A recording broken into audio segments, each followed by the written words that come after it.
Hello students, हम आ गए हैं चैप्टर नंबर 15 आवर इन्वायरमेंट के लेक्चर नंबर 2 में। और इस वीडियो में हम लोग जिन टॉपिक्स पर बात करेंगे वो टॉपिक्स हैं फूड चेन, फूड वेव, अलग अलग ट्रॉपिक लेवल्स जो हैं, डिफरेंट ट्रॉपिक लेवल्स के बारे में बात करेंगे। इसमें हम लोग 10% रूल के बारे में बात करने वाले हैं और बायोलॉजिकल मैग्नीफिकेशन के बारे में बात करने वाले हैं। तो जो हमारा फर्स्ट टॉपिक है food chain and food web, उसकी शुरुआत एनसीईआरटी में एक एक्टिविटी से होती है, एक्टिविटी नंबर 15.2। यहाँ पर एक चीज़ हम बोलना चाहेंगे कि जैसा कि हम लेक्चर 1 में पहले ही बता चुके हैं आप लोगों को कि यूट्यूब पर जो भी नया टॉपिक होगा हम उसके बारे में बताएंगे, और इस टॉपिक से रिलेटेड जो भी डाउट और क्वेरीज़ होंगी हम लोग उनको टीचमेंट पर सॉल्व किया करेंगे। टीचमेंट पर हम कोई भी नया टॉपिक डिस्कस नहीं करेंगे, बिकॉज़ वहाँ पर ऑडियो वीडियो का प्रॉब्लम होता है, ऑडियो और वीडियो के क्वालिटी का प्रॉब्लम होता है, और यूट्यूब पर उस चीज़ का प्रॉब्लम नहीं होता है। तो टीचमेंट पर आप लोगों के डाउट्स क्लियर करेंगे, जो भी प्रॉब्लम्स होंगे, जो भी डाउट्स होंगे, जो चीज़ें आपको समझ नहीं आती होंगी वो लाइव क्लियर करेंगे वहाँ पर, और यहाँ पर रिकॉर्डिंग के माध्यम से हम आप लोगों को नए लेक्चर्स, नए टॉपिक्स के बारे में समझाएंगे। तो एक्टिविटी नंबर 5.2 जो है वो आपके एक्टिविटी नंबर 15.2 जो है वो 15.1 का ही एक सेगमेंट है। तो 15.1 में हमने देखा था कि एक एक्वेरियम हम बना रहे थे, और उस एक्वेरियम में हमने अलग अलग कंपोनेंट्स को ऐड किया था। बेसिकली एक्वेरियम क्रिएट करने का मकसद ये था हमारा कि हम एक एक्वेटिक एक इकोसिस्टम क्रिएट कर रहे थे, और एक्वेरियम बनाते समय हमने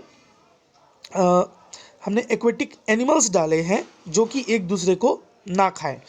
लेकिन रियल इकोसिस्टम में, प्रैक्टिकल इकोसिस्टम में ऐसा नहीं होता है। प्रैक्टिकल इकोसिस्टम में हम लोग इकोसिस्टम में ऐसे ऑर्गेनिज्म्स होते हैं जो एक दूसरे के ऊपर फीड करते हैं। तो उसी प्रकार से उसने कहा कि आप एक हु ईट्स होम का 3 बॉक्सेस को यहाँ पर फिल करिए, 3 स्टेप्स में उसको क्लियर करिए। तो हम लोग उसको भी क्लियर करते हैं। हम यहाँ एक्वेटिक एनिमल्स के बारे में बात नहीं कर रहे हैं, हम यहाँ टेरेस्ट्रियल एनिमल्स को ही ले रहे हैं। अब हु ईट होम में मैंने एक यहाँ पर सीरीज़ बनाया है जिसमें कि ग्रास जो है उसको गोट यानी कि बकरी खाती है, और गोट को टाइगर जो है वो खा लेता है। तो ये असल में हु ईट्स होम वाला जो सीरीज़ है, ये जो सेगमेंट है जिसमें हम लोग अलग अलग स्टेप्स के बारे में बात कर रहे हैं, ये बेसिकली एक फूड चेन है।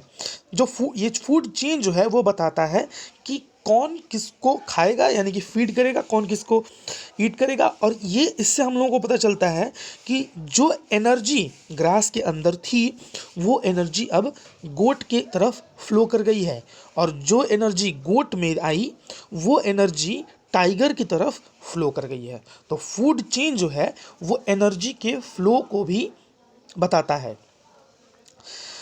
तो आप देखेंगे कि ये मैंने लेफ़्ट साइड में फूड चेन बना रखा है और राइट साइड में अलग अलग ट्रॉफिक लेवल्स हैं।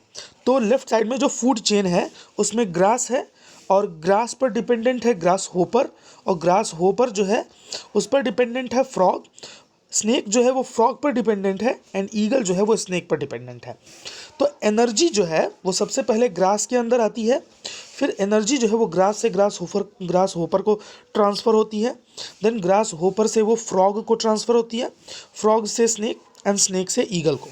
यहाँ हर एक स्टेप जो है फूड चेन का वो एक ट्रॉपिक लेवल को दर्शा रहा है।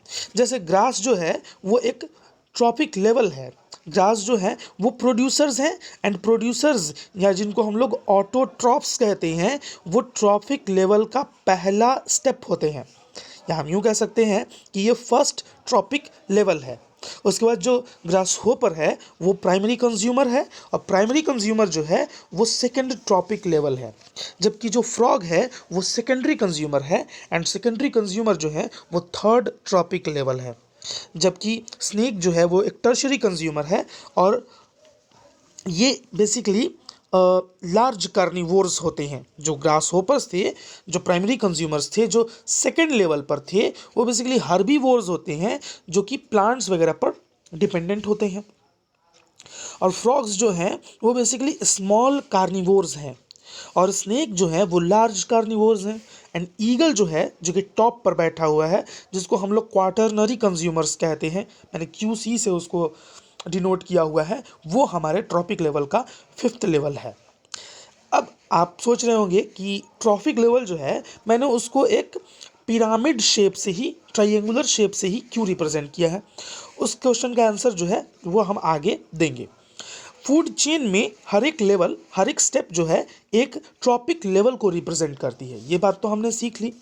अब ये ट्रॉपिक लेवल्स क्या है हमको समझना पड़ेगा इस चीज़ को, ठीक है। देखिए थोड़ा सा हम लोग पहले आ जाते हैं। जो सन है वो, सन जो है वो एनर्जी का एक अल्टीमेट सोर्स है, ठीक है। और प्लांट जो है वो है आपके ऑटोट्रॉप्स, जो कि फोटोसिंथेसिस कर सकते हैं। तो बेसिकली जो प्लांट्स हैं उनमें एबिलिटी है कि वो सन के सोलर एनर्जी को ट्रैप करेंगे और केमिकल एनर्जी में उसको चेंज कर देंगे, लाइक ग्लूकोज वगैरह हो गया।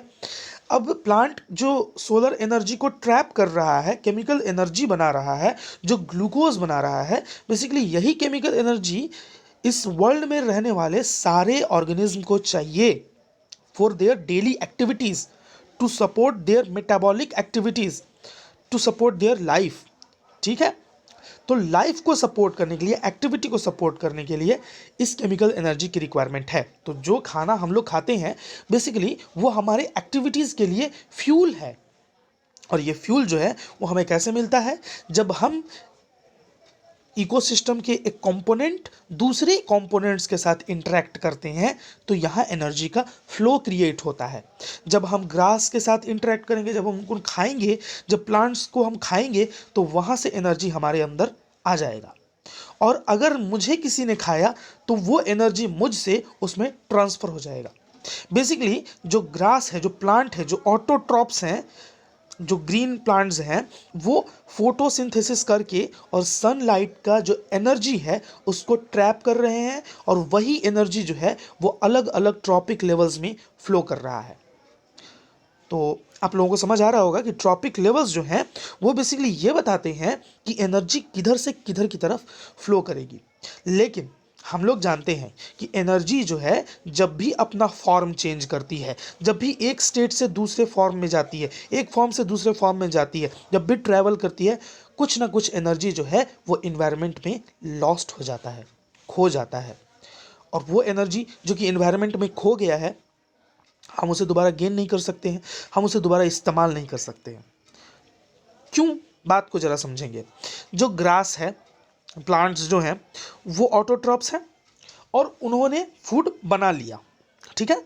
अब उनके भी तो कुछ मेटाबॉलिक एक्टिविटीज़ होंगी, उनको भी तो खुद को ग्रो करना है, बाकी सारे फंक्शंस को अंजाम देना है, फोटोसिंथेसिस करना है और रिप्रोडक्शन का भी कार्य करना है, कुछ एनर्जी स्टोर भी करेंगे। तो जो एनर्जी उन्होंने स्टोर किया बेसिकली हम वो यूज़ कर लेते हैं। तो ग्रास ने बहुत सारा एनर्जी यूज़ कर लिया, प्लांट्स ने बहुत सारा एनर्जी यूज़ कर लिया, और कुछ एनर्जी जो है वो नेक्स्ट ट्रॉपिक लेवल वाले को ट्रांसफ़र कर दिया।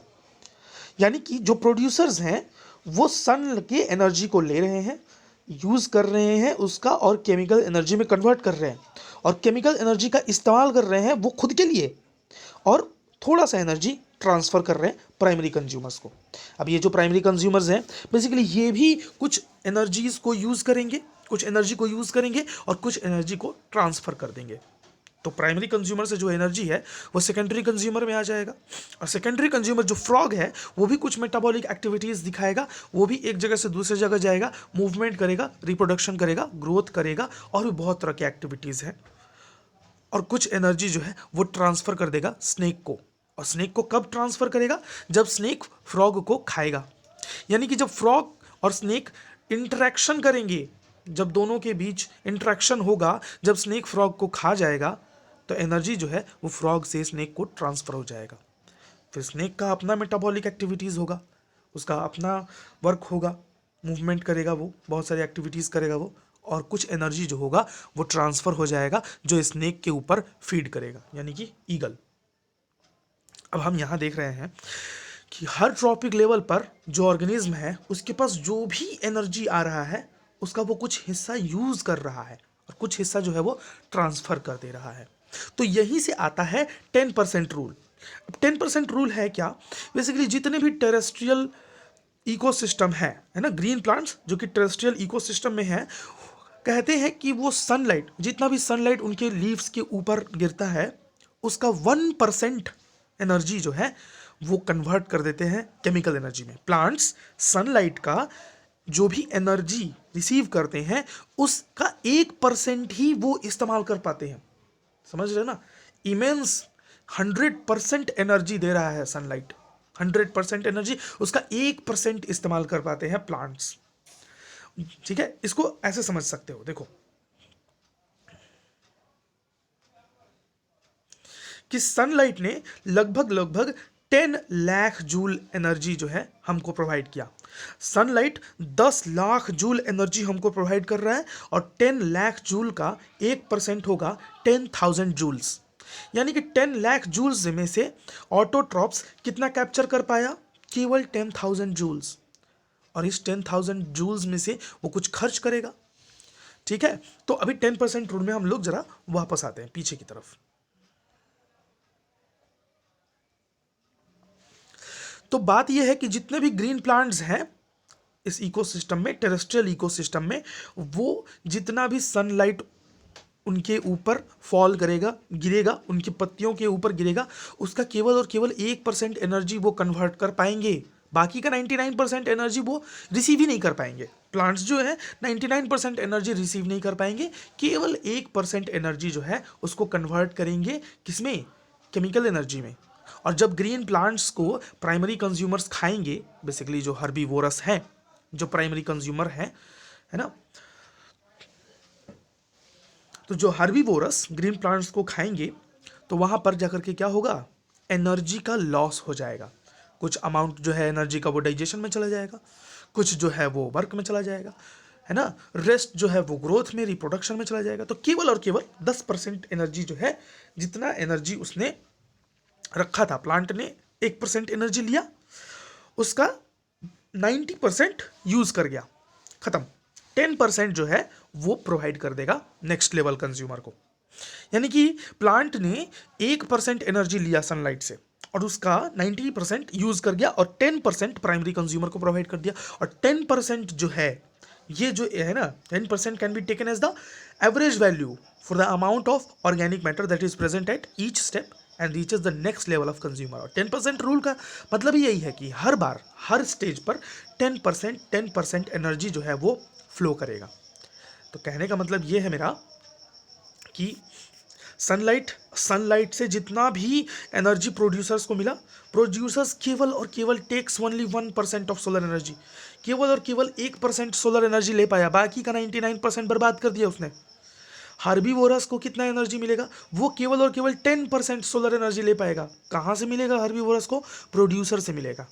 हर्बीवोरस डायरेक्ट सन से एनर्जी लेने के कैपेबल नहीं है, तो हर्बीवोरस जो है वो किससे एनर्जी लेगा? वो प्रोड्यूसर से एनर्जी लेगा। हर्बीवोरस प्रोड्यूसर से एनर्जी लेगा। कार्निवोरस किससे एनर्जी लेगा? वो हर्बीवोरस से लेगा। हर्बीवोरस कितना एनर्जी देगा कार्निवोरस को? केवल 10%। हर्बीवोरस केवल 10% एनर्जी देगा कार्निवोरस को।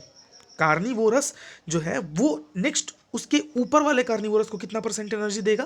केवल 10%। तो इस तरह से अगर हम लोग देखें तो मान लेते हैं कि सनलाइट जो है वो लगभग 10 लाख जूल एनर्जी है, तो ऑटोट्रॉप जो है वो केवल 1% लेगा, यानी कि 10,000 जूल। और 10,000 का 10% होता है 1,000 जूल, यानी कि ऑटोट्रॉप्स जो है वो कितना एनर्जी प्रोवाइड करेंगे नेक्स्ट लेवल को? हर्बीवोरस को केवल और केवल मिलेगा 10%, यानी कि 1,000 जूल। और कार्निवोरस जो है उनको मिलेगा केवल 10%, और 1,000 जूल का 10% होता है 100 जूल, यानी कि कार्निवोरस को केवल 100 जूल एनर्जी मिलेगा। जबकि जो टॉप कार्निवोर्स हैं उनको भी मिलेगा केवल 10% एनर्जी। तो 10% एनर्जी यानी कि 100 जूल का 10% होता है 10 जूल्स, यानी कि टॉप कार्निवोर को केवल और केवल 10 जूल्स की एनर्जी ही मिल पाती है। अब सबसे इंपॉर्टेंट ये है कि सनलाइट जो है वो इतना इमेंस सोर्स है एनर्जी का, और ऑटोट्रॉप्स उसका केवल 1% ले पाते हैं। और ऑटोट्रॉप्स जो है वो उसका कुछ हिस्सा जो है हर्बीवोर्स को ट्रांसफर कर दिए, कुछ हिस्सा जो है वो कार्निवोर्स को ट्रांसफर कर दिए, और कुछ हिस्सा जो है वो टॉप कार्निवोर्स को ट्रांसफर कर दिए। हम यहाँ ये देख रहे हैं कि जैसे जैसे ट्रॉपिक लेवल में हम ऊपर बढ़ते जा रहे हैं, एनर्जी कम मिल रहा है उनको, एनर्जी का अमाउंट घट रहा है। अब देखिए ऑटोट्रॉप्स के पास 10,000 जूल, जबकि टॉप कार्निवोर के पास केवल 10 जूल। तो टॉप कार्निवोर्स को क्या करना पड़ेगा, 100 जूल एनर्जी इकट्ठा करने के लिए क्या करना पड़ेगा, ज़्यादा से ज़्यादा खाना खाना पड़ेगा। टॉप कार्निवोर्स को ज़्यादा से ज़्यादा ईट करना पड़ेगा, खाना खाना पड़ेगा, ताकि ज़्यादा से ज़्यादा एनर्जी गैदर कर पाए। तो टॉप कार्निवोर जो है वो ज़्यादा से ज़्यादा खाना खा पाए, इसके लिए टॉप कार्निवोर के जो नीचे वाला लेवल है वहाँ पॉपुलेशन ज़्यादा होना चाहिए ना। पॉपुलेशन ज़्यादा होगा तभी तो खा पाएंगे। जैसे थोड़ा पीछे आते हैं हम लोग,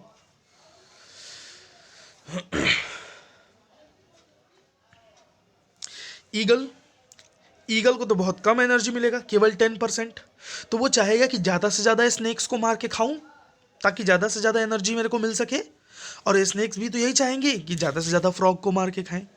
और फ्रॉग भी बेचारे यही चाहेंगे कि ज़्यादा से ज़्यादा ग्रास होपर्स को वो खा जाएं। और ग्रास होपर्स भी तो यही चाहेंगे कि वो ज़्यादा से ज़्यादा ग्रास खाएं, क्योंकि ग्रास होपर जितना ज़्यादा घास खाएंगे उतना ही ज़्यादा उनको एनर्जी मिलेगा। बट यहाँ पर ध्यान देने वाली बात यह है कि अगर ईगल का नंबर बहुत ज़्यादा हो गया, ईगल जो है वो पॉपुलेशन में बहुत ज़्यादा हो गए, तो वो सारे स्नेक्स को मार के खा जाएंगे और स्नेक्स जो है वो ख़त्म। अगर स्नेक्स का संख्या बहुत ज़्यादा हो गया तो वो सारे फ्रॉग्स को मार के खा जाएंगे और फ्रॉग्स का संख्या ख़त्म। और फूड चेन में अगर कोई भी गड़बड़ होती है, कोई भी अपने जगह से हिल जाता है, निकल जाता है, उसका जगह छीन लिया जाता है, उसको अपनी जगह से हटा दिया जाता है, तो फूड चेन में उथल पुथल हो जाएगा। सारा जो इकोसिस्टम है उसमें उथल पुथल मच जाएगी। अगर मान लो कि स्नेक जो है वो सारे फ्रॉग्स को खा जाता है, तो ग्रास होपर्स को कौन खाएगा, क्योंकि ग्रास होपर्स को तो फ्रॉग ही खाते हैं, तो ग्रास होपर्स का नंबर बढ़ेगा। अब फ्रॉग सारे खा गए ना, फ्रॉग तो खा गए, तो ग्रास होपर का नंबर बढ़ेगा और ग्रास होपर क्या करेंगे, सारे घास को खा जाएंगे, तो घास नहीं बचेगा कुछ भी। तो स्नेक जो है वो सारे फ्रॉग को खा गया, वो शेर बन रहा था, वो बहादुर बन रहा था कि मैंने तो सबको खत्म कर दिया। और ग्रास होपर का नंबर बढ़ गया, यहाँ पर ग्रास होपर का नंबर बढ़ा और वो सारे ग्रासेस को, घास को खा गया। अब स्नेक को ऑक्सीजन कहाँ से मिलेगा बताओ। स्नेक समझ रहा था कि वो डिपेंडेंट है फ्रॉग पर, बट वो इनडायरेक्टली डिपेंडेंट है ग्रास के ऊपर, ये बात वो समझ ही नहीं रहा था।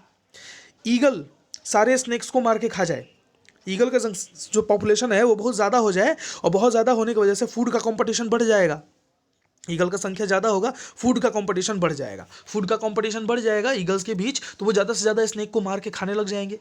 और स्नेक को मार के खाने लग जाएंगे तो भाई स्नेक सारे मर जाएंगे, तो फ्रॉग्स का नंबर बढ़ जाएगा। और फ्रॉग्स का नंबर बढ़ जाएगा तो फ्रॉग्स का पॉपुलेशन बढ़ेगा, तो फिर वही बात कि भाई फ्रॉग्स का पॉपुलेशन एक्सपैंड करेगा तो फूड का कंपटीशन बढ़ जाएगा, तो फ्रॉग सारे ग्रास होपर्स को मार के खा जाएंगे, तो सारे ग्रास होपर्स मर गए। अब ग्रास जो है, घास जो है, उसको खाने के लिए तो कोई बचा ही नहीं, तो उसका पॉपुलेशन बहुत ज़्यादा फैल जाएगा, घास का पॉपुलेशन बहुत ज़्यादा फैल जाएगा। और बेसिकली फ्रॉग जो है या ईगल जो है वो तो घास को, ग्रास को डायरेक्टली खा नहीं सकते हैं, एनर्जी का तो फ्लो बन नहीं रहा है। अब ग्रास होपर के हटने की वजह से अब फ्रॉग के भी भूखे मरने की नौबत आ जाएगी। तो बात समझ में आ रही है ना। फूड चेन का कोई भी स्टेप, कोई भी लिंक गड़बड़ हुआ तो तबाही ही तबाही है बस। ठीक है, आगे चलते हैं हम लोग। Since so little energy is available for the next level of consumer, food chain generally consists of only 3 or 4 steps. एक रीज़न ये भी है, देखो कि भाई केवल एक सवाल तो यहाँ बन सकता है कि सर केवल प्रोड्यूसर्स होते हैं, फिर primary, secondary, tertiary and quaternary, quaternary ही तक ही क्यों, 5वां लेवल तक ही क्यों, 6ठा, 7वां, 8वां लेवल कहाँ। मैं बता दूं तुम लोगों को कि ये जो 5वां लेवल है वो भी बहुत रेयर केस में देखने को मिलता है, बहुत रेयर केस में, क्योंकि टर्शियरी कंज्यूमर को मार करके खाएंगे अगर हम तो एनर्जी तो बहुत कम मिलेगा ना हमको, बहुत सारे टर्शियरी कंज्यूमर्स को मार के खाना पड़ेगा। तो ये तो कोई बहादुरी की बात नहीं है। हमें एनर्जी सबसे ज़्यादा कहाँ मिलेगा, अगर हम डायरेक्ट प्रोड्यूसर्स को खाएं, हम डायरेक्ट ग्रीन प्लांट्स को खाएं तो ज़्यादा से ज़्यादा एनर्जी हमको मिलेगा। प्राइमरी कंज्यूमर्स को खाएंगे, हर्बीवोर्स को मार के खाएंगे तो भी ठीक है, लेकिन अगर कार्निवोर्स को मार के खाएंगे तो एनर्जी तो नहीं मिल पाएगी। टर्शरी कंज्यूमर्स को मार के खाएंगे। यही बात है कि टॉप कंज्यूमर्स को कोई मार के खाना नहीं चाहता है। ईगल को क्यों मार के खाएंगे, टाइगर को क्यों मार के खाएंगे? वो ऊपर बैठा है, बात को समझो। वो टर्शरी कंज्यूमर है, टाइगर टर्शियरी कंज्यूमर है, क्वार्टरनरी कंज्यूमर है। लायन जो है वो टर्शरी कंज्यूमर है, क्वार्टरनरी कंज्यूमर है। तो उसको मार के खाना बेवकूफ़ी होगा, क्योंकि उससे उतना एनर्जी हमको मिलेगा ही नहीं। सबसे ज़्यादा एनर्जी कहाँ से मिलेगा? प्रोड्यूसर्स से, क्योंकि वही तो सोलर एनर्जी को केमिकल एनर्जी में कन्वर्ट कर रहा है। तो प्रोड्यूसर्स को बहुत सारे लोग हैं खाने के लिए, तो प्रोड्यूसर्स का जो पॉपुलेशन है वो ज़्यादा होना चाहिए। ठीक है, आगे बढ़ते हैं हम लोग। तो चूंकि बहुत कम एनर्जी जो है वो अगले कंज्यूमर तक पहुंच पाता है, इसलिए केवल 3 और 4 स्टेप्स ही होते हैं जनरली फूड चेन में। 3 4 5वां जो है बहुत रेयर केस है। ठीक है, लॉस ऑफ एनर्जी चूंकि हर स्टेप पर इतना ज़्यादा है कि चौथे और 5वें ट्रॉपिक लेवल को जब हम लोग मार के खाएंगे तो वो एनर्जी बहुत कम होगा हमारे लिए। सेकेंड पॉइंट देखो, there are generally a large number of individuals at the lower trophic level of an ecosystem, the greatest number is of the producers. हमेशा क्या होगा, जो ऊपर सबसे टॉप लेवल पर बैठा है उसका पॉपुलेशन कम रहेगा, उसके नीचे वाले का ज्यादा, फिर नीचे ज्यादा। क्वार्टरनरी कंज्यूमर्स बहुत रेयर, बहुत कम पॉपुलेशन होगा उनका। टर्शरी कंज्यूमर्स का क्वार्टरनरी से थोड़ा ज्यादा होगा, टर्शरी वालों का थोड़ा सा ज़्यादा होगा क्वार्टरनरी वालों से। सेकेंडरी कंज्यूमर्स का टर्शरी से पॉपुलेशन ज़्यादा होगा, सेकेंडरी का टर्शरी से ज़्यादा, और प्राइमरी का पॉपुलेशन सेकेंडरी से ज़्यादा। सबसे ज़्यादा पॉपुलेशन किसका होगा? प्रोड्यूसर्स का। सबसे ज़्यादा पॉपुलेशन फर्स्ट ट्रॉपिक लेवल वालों का होगा।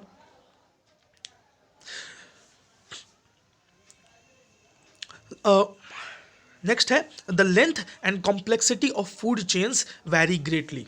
जो लेंथ है वो बढ़ सकता है ना, 3 स्टेप का हो सकता है, 4 स्टेप्स का हो सकता है, 5 स्टेप्स का हो सकता है, लेकिन 6-7 का नहीं होता है, जनरली नहीं होता है। ठीक है, हर एक organism, each organism is generally eaten by 2 और more other kinds of organism which in turn are eaten by several other organism. हर ऑर्गेनिज्म को 2 या 2 से ज़्यादा लोग जो हैं, 2 या 2 से ज़्यादा ऑर्गेनिज्म जो है वो मार के खाते हैं। तो फूड चेन को उस तरह से ना दिखा करके अगर हम फूड वेब के तरह दिखाएं तो वो ज़्यादा बेटर रहेगा। तो उसका एक डायग्राम जो है वो यहाँ पर दे रखा है, आपके एनसीईआरटी में एक डायग्राम दे रखा है इस तरह से फूड चेन का, कि ग्रास जो है उसको बहुत सारे जानवर खाते हैं। उसको गोट भी खा रहा है, रैबिट भी खा रहा है, माउस भी खा रहा है, बहुत सारा इंसेक्ट्स भी खा रहा है। अब यहाँ पर देखो कुछ गलतियाँ भी होती हैं, जैसे कि देखो कि ये जो है वो पौधा है और ये भी एक पौधा है, तो पौधा पौधे को मार के नहीं खाएगा। ठीक है, उससे तुम लोग बेफिक्र रहना।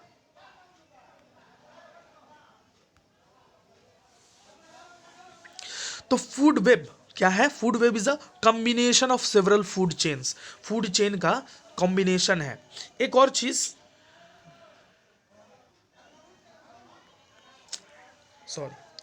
एक और चीज तुम लोग देखो, सबसे नीचे जो है,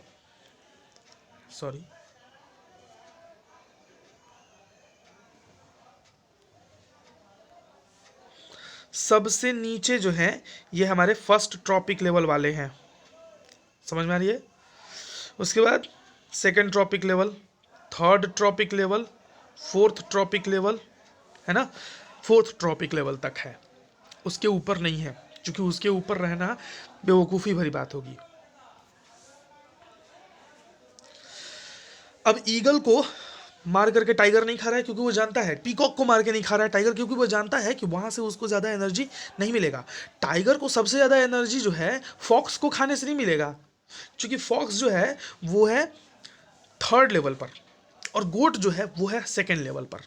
टाइगर जो है वो घास नहीं खा सकता है बेचारा, ठीक है, वो हर्बीवोरस पर ही डिपेंडेंट रहेगा। ठीक है, तो एक बात तो यहाँ से भी तुम लोग समझ गए कि ट्राइंगल फॉर्म में क्यों होता है, क्योंकि बेसिकली अमाउंट ऑफ एनर्जी जो है वो कम होती जा रही है, अमाउंट ऑफ एनर्जी कम होती जा रही है। सनलाइट बहुत ज़्यादा एनर्जी, ऑटोट्रॉप उससे कम, हर्बीवोरस उससे कम, कार्निवोरस उससे कम, टॉप कार्निवोरस सबसे कम। ट्राइंगल जो है फॉर्मेशन इसीलिए किया जाता है, जो पिरामिड है, पिरामिड का शेप इसीलिए प्रोवाइड किया जाता है। एक चीज़ तुम लोग और इससे याद रख सकते हो, पिरामिड से एक चीज़ और याद रख सकते हो। क्या याद रख सकते हो? पिरामिड से एक चीज़ याद रख सकते हो कि प्रोड्यूसर्स का पॉपुलेशन ज़्यादा होगा, प्राइमरी कंज्यूमर का प्रोड्यूसर से कम होगा, सेकेंडरी कंज्यूमर का पॉपुलेशन प्राइमरी कंज्यूमर वालों से कम होगा, टर्शरी का थोड़ा और कम और क्वार्टरनरी का सबसे कम। तो ये सभी चीज़ें हमारी आ गई। ठीक है, तो अभी तक हम लोगों ने क्या देखा, जरा सा समराइज कर देते हैं सभी चीज़ों को, बहुत ज़्यादा फैल गई हैं सभी चीज़ें। हमने फूड चेन के बारे में देखा, हमने फूड चेन को और ट्रॉपिक लेवल्स को साइड बाय साइड कंपेयर किया। हमने फूड चेन में सबसे बेस लेवल पर देखा, सबसे बेस लेवल पर किसको देखा? प्रोड्यूसर्स को, फिर प्राइमरी कंज्यूमर्स को, फिर सेकेंडरी कंज्यूमर्स को। प्रोड्यूसर्स जो हैं वो कौन है? ऑटोट्रॉप्स हैं, प्लांट्स हैं। प्राइमरी कंज्यूमर्स कौन है? हर्बीवोरस हैं। सेकेंडरी कंज्यूमर्स कौन है? छोटे छोटे कार्निवोर्स हैं। टर्शरी कौन है? लार्ज कार्निवोर्स हैं। क्वार्टरनरी कौन है? उनसे भी लार्ज कार्निवोर्स हैं, टॉप कार्निवोर्स कहते हैं उनको हम लोग। ओके, चलिए आगे बढ़ते हैं। हमने 10% रूल देखा कि सनलाइट जो है वो कैसे फ्लो कर रहा है। हमने 10% रूल देखा कि सनलाइट जो है उसके पास बहुत सारा एनर्जी है और प्रोड्यूसर केवल 1% एनर्जी ले पाया। हर्बीवोरस प्रोड्यूसर से एनर्जी लेगा लेकिन केवल 10% ले पाया। कार्निवोरस हर्बीवोरस से एनर्जी लेगा लेकिन केवल 10% ले पाया। और टॉप कार्निवोरस जो है वो भी कार्निवोरस से एनर्जी लेगा लेकिन केवल 10% ही ले पाया। तो ये बात है। फिर हमने ये देखा कि भाई एनर्जी जो है वो नेक्स्ट लेवल पर बहुत कम मौजूद होती है, इसलिए केवल 3 या 4 स्टेप्स ही अवेलेबल होंगे यहाँ पर ट्रॉपिक लेवल पर। 4 से 5 ट्रॉपिक लेवल्स से ज़्यादा नहीं होगा, 4 ट्रॉपिक लेवल्स होंगे, 5 हो सकता है, उससे ज़्यादा नहीं होगा। और हमने देखा कि लेंथ जो है कॉम्प्लेक्स होता चला जाएगा, तो हमने फूड चेन को टुगेदर एक जगह बांध करके रखा और उसको बोला कि ये है फूड वेब, हम उसको फूड वेब बोलेंगे। 10% रूल हमने देख लिया। 10% रूल में हमने देखा कि 100% एनर्जी जो हम गेन कर रहे हैं उसका 90% हम अपने डेली लाइफ में, डेली एक्टिविटीज़ में यूज़ कर रहे हैं और 10% जो है वो ट्रांसफ़र कर दे रहे हैं। ठीक है, तो ये हमारा रूल था। हमने फूड वेब भी देख लिया। अब देखो एनर्जी फ्लो डायग्राम से 2 चीज़ें तो क्लियर हैं। पहला जो चीज़ है वो ये कि एनर्जी जो है वो केवल और केवल एक ही डायरेक्शन में फ्लो करेगा, यूनी डायरेक्शनल है ना। Flow of energy is unidirectional. Energy जो है वो सन से ऑटोट्रॉप्स के अंदर आएगा लेकिन ऑटोट्रॉप से वापस सन में नहीं जा सकता है। सन जो एनर्जी दे दिया ऑटोट्रॉप को, प्लांट वो एनर्जी वापस नहीं कर सकता है सन को। अब वो एनर्जी आगे की तरफ ही फ्लो करेगी। अब वो एनर्जी प्लांट से हर्बीवोर्स से कार्निवोर्स और कार्निवोर्स से टॉप कार्निवोर्स तक जाएगी ही जाएगी। तो जो सोलर एनर्जी जो है वो रिवर्स बैक नहीं कर सकते हैं, उसको does not revert back to the solar input. Autotroph उसको सूरज को वापस नहीं लौटा सकता है कि लो भैया मेरे को ज़रूरत नहीं है तुम्हारी इस एनर्जी की, वापस रख लो अपना। ऐसा नहीं हो सकता है। सन ने जो एनर्जी दे दी प्लांट्स को, वो प्लांट्स ने अपनी रख ली और वो वर्क करेगा। As it moves progressively through the various tropic levels, it is no longer available to the previous level. एक और चीज़ है कि जो एनर्जी नेक्स्ट लेवल को ट्रांसफ़र हो गई, मान लो कि ऑटोट्रॉप के पास एनर्जी थी, उसने ट्रांसफ़र कर दी हर्बीवोर्स को, तो हर्बीवोर्स से एनर्जी वापस उस ऑटोट्रॉप्स को नहीं मिल सकती है। प्लांट ने जो एनर्जी दे दी एनिमल्स को, एनिमल वो एनर्जी वापस नहीं कर सकते हैं, एनर्जी बैक फ्लो नहीं करेगा। दूसरा नंबर चीज, the energy available at each trophic level get diminished progressively due to loss of energy at each level. हर एक लेवल पर एनर्जी का लॉस होगा, एनर्जी जो है कम अवेलेबल रहेगी नेक्स्ट ट्रॉपिक लेवल वाले के लिए। 2 चीज़ें क्लियर हो गई और ये दोनों चीज़ें CBSE के अकॉर्डिंग बहुत इंपॉर्टेंट है, तो इन दोनों चीज़ों को ध्यान में रखना है। 10% रूल बहुत इंपॉर्टेंट है और सब्जेक्टिव है तो लिखने के लिए आ सकता है। ये भी आ सकता है कि भाई जो टॉप हैं वो पॉपुलेशन में कम क्यों होंगे, सबसे नीचे वाले कम, सबसे ज़्यादा पॉपुलेशन क्यों होगा उनका, क्या होगा अगर फूड चेन में से इस कंपोनेंट को मिसिंग कर दे, ये सभी चीज़ें हो सकती हैं। एक और इंटरेस्टिंग चीज़ है फूड चेन के बारे में, हम लोग जब खाना खाते हैं तो बहुत सारे हार्मफुल केमिकल्स जो हैं हमारे बॉडी के अंदर इंटर कर जाते हैं फूड चेन के माध्यम से। क्लास 9th में हम लोग पढ़ चुके हैं कि वाटर जो है वो कैसे पॉल्यूटेड हो चुका है।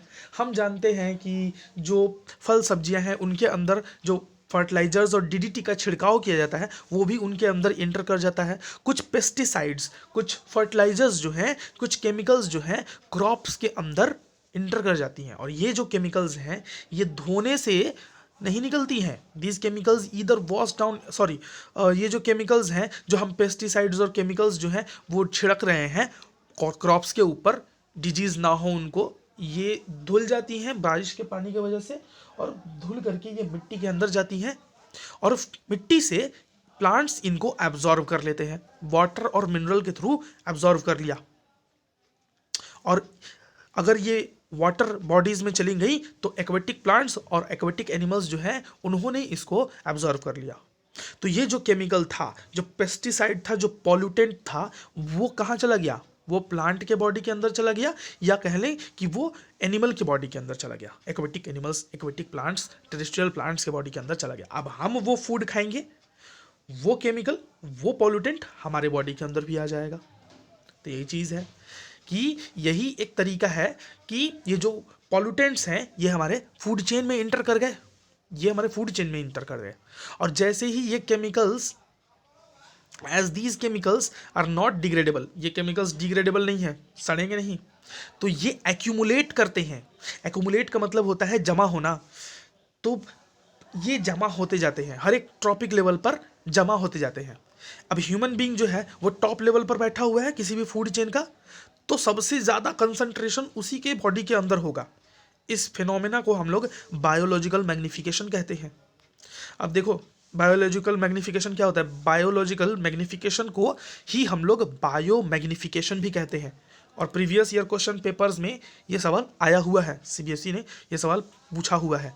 बायो मैग्निफिकेशन जो है वो क्या है? Biomagnification is the accumulation of compound, जैसे कि पोल्यूटेंट और पेस्टिसाइड्स, जिनका कंसंट्रेशन बढ़ेगा, हम फूड चेन में ऊपर जाएंगे, तो फूड चेन में ऊपर जाएंगे तो इनका कंसंट्रेशन क्या होगा? इंक्रीज करेगा। ठीक है, बहुत सारा फोटोज़ वगैरह नहीं लगा पाते हैं क्योंकि उनसे प्रॉब्लम्स हो जाती हैं, यूट्यूब का अपना गाइडलाइन है। ठीक है, और तो हमको लगता है कि ये वाला जो टॉपिक है वो बहुत सारे बच्चों को ठीक से समझ ना आए, क्योंकि इसमें बेसिकली हमको एनिमेशंस के थ्रू आपको समझाना पड़ेगा। तो हो सकता है कि लाइव क्लासेस में आप लोगों का ये डाउट हो। अगर डाउट रहता है तो अलग से एक वीडियो बायोमैग्निफिकेशन पर करके एनिमेशन जैसा और हम डाल देंगे, लाइव वीडियो हम डाल देंगे। ठीक है, तो बायोमैग्निफिकेशन में हम इतना समझें, नेक्स्ट एक वीडियो कर देंगे, सेपरेट कर देंगे। हमको लगता है कि वीडियो जो है बहुत ज़्यादा लंबा हो गया, 30 मिनट्स का वीडियो जो है बहुत ज़्यादा हो जाता है। बायोमैग्निफिकेशन पे एक अलग सेपरेट वीडियो कर देंगे ताकि समझने में आसानी हो। तो मैग्निफिकेशन में इस लेक्चर में हम इतना ही समझें कि जो पॉल्यूटेंट्स हैं वो फूड चेन में इंटर कर जा रही हैं और वो हमारे बॉडी के थ्रू नेक्स्ट हर ट्रॉपिक लेवल्स पर बढ़ती ही जा रही हैं। क्यों बढ़ेंगी, कैसे बढ़ेंगी, नेक्स्ट लेक्चर में देखते हैं। तो अगला जो लेक्चर होगा हमारा वो बायोमैग्निफिकेशन के ऊपर ही होगा, क्योंकि मुझको लगता है कि उतने अच्छे तरीके से हम बायोमैग्निफिकेशन को यहाँ पर क्लियर नहीं कर पाए। और 30 मिनट से वीडियो रिकॉर्ड कर रहे हैं लगातार।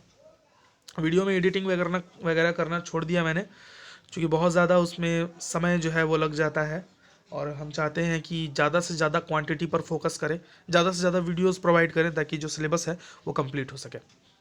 तो मिलते हैं लेक्चर नंबर 3 में, जिसमें हम लोग बायोमैग्निफिकेशन के बारे में बात करेंगे। बायोमैग्निफिकेशन क्या है और किन किन फैक्टर्स पर डिपेंड करता है, और क्यों हर ट्रॉपिक लेवल में इंक्रीज कर रहा है, हर ट्रॉपिक लेवल पर उसका कंसंट्रेशन बढ़ क्यों रहा है। बोल रहे हैं ना कि accumulated progressively at each trophic level, why, क्यों, इन्हीं सब चीज़ों पर हम लोग डिस्कशन करेंगे। बायोमैग्निफिकेशन है, और उसके बाद अगर के ओजोन लेयर डिप्लीशन है, और इन्वायरमेंट को हम कैसे इम्पैक्ट करते हैं हमारी एक्टिविटीज़, वो वाला टॉपिक भी तो है ना हमारा। तो नेक्स्ट वीडियो में मिलते हैं लेक्चर नंबर 3 में। Good bye.